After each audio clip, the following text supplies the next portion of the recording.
going on, guys? Welcome back to RC Everyday. Kind of a cool video today. I've got a product for my product. Never thought I'd have that experience. So I've got one of my Ratrod kits here. This is just one that I take kind of assembled to events so people can see about it.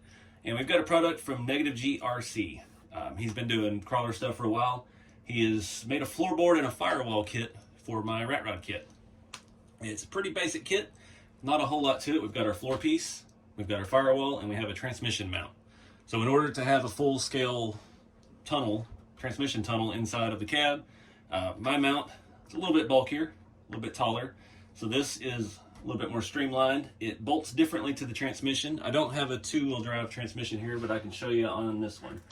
And also, if you're looking at the kits, this is an SSD. The SSD does not have the top mounts like the RC four-wheel drive does. That's the way that my mount is designed to mount to it. His mount bolts to these 4 bolts on the back. So this is, if this was a two-wheel drive, it would just have a short shaft sticking out of there like that, and this wouldn't all be here, and it would bolt on that way, and it would set in just like so. So, different way of doing it. It's pretty cool, and it allows you to run an SSD transmission. I'm not sure if he offers that piece separately. If that's the case for you, might look into it. I'm sure that's not a very expensive part. There's not much to it. I would definitely say I don't have a spare transmission.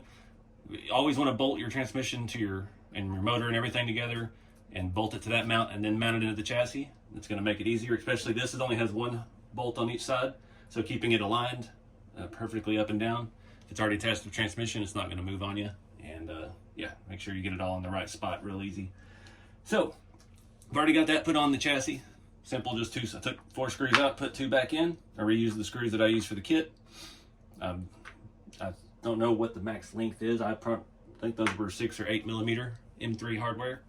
So his kit comes with 4 grub screws, stainless steel, and I've already threaded them in here. You can see where they're going to set up against the chassis. And I need to back that one out a little bit more. This is printed stuff, and this print quality is fantastic. This satin finish, almost no grain at all. It's a very fine finish. The firewall looks fantastic.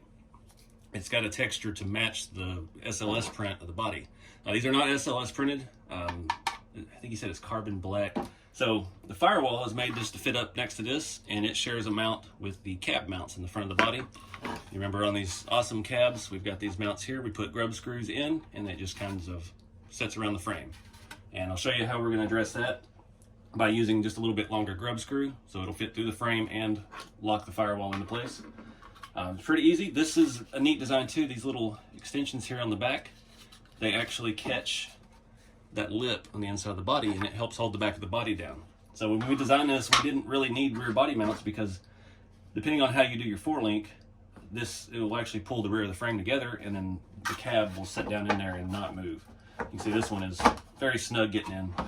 It'll hold it in, the front will be locked in, and you're good to go. So his kit actually adds further mounting. Basically, it clips around it. It's a really cool design. One thing you do need to do, this line here, this body line, shave that down flush for about 5 or 6 millimeters. That way the trans tunnel can set up. You see how it's going to go up in there and cover that hole. So that way it seats flush and gets everything down as low as it'll possibly go. Yeah, so let's get started. I'm going to put this on. I think I know the right spot, because I had it on earlier and I put it back too far. So I don't have those threaded in all the way yet. So that way it kind of holds itself in place while we check it with the cab. Move that up 1 set of holes, and I'm going to run those in just a little bit. Get this one, you have to get all the way flush with the side so the body will set over it. This one is recessed a little further. Do the other side while we're here. As always, I don't recommend using an 18-volt gun on your printed parts, but with some trigger discipline, it'll be all right. So you can see those grub screws stick through the chassis now, and our floorboard is permanently mounted, making up new words. And you can see how our transmission mount fits nicely in there and keeps everything tucked up. Now for our body, I had some little short grub screws. I forgot to show you his stickers. He's got good sticker sheets. There's some funny stuff on there. I'm going to use, these are I think 10 or 12 millimeter. I get asked a lot because it is kind of tricky to get these straight, especially if you're trying, like me, and impatient, trying to stick a gun on there. You can take, well, that bit's a little bit long. I actually got an Allen wrench. At least get them started the old school way. It does help because I already had this cab mounted, so these holes are threaded now.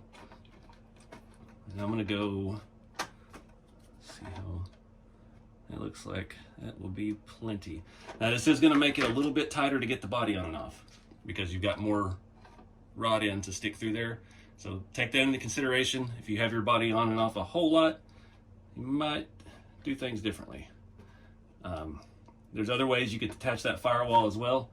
It does have the little pads there. If you wanted to get some really good glue, you could just glue magnets to it and glue magnets in there and wouldn't have to fool with this at all. But this way, it's you can still take the cab on and off as it was designed, and the firewall is not permanently affixed to the cab and it won't be locked into place. Because this is kind of designed, I like to put the battery up here inside the cowl, make a little mount or something, or you could even make it into your dash and have it hanging that way. And there's possibilities are endless with that. So I'm going to not put that in yet.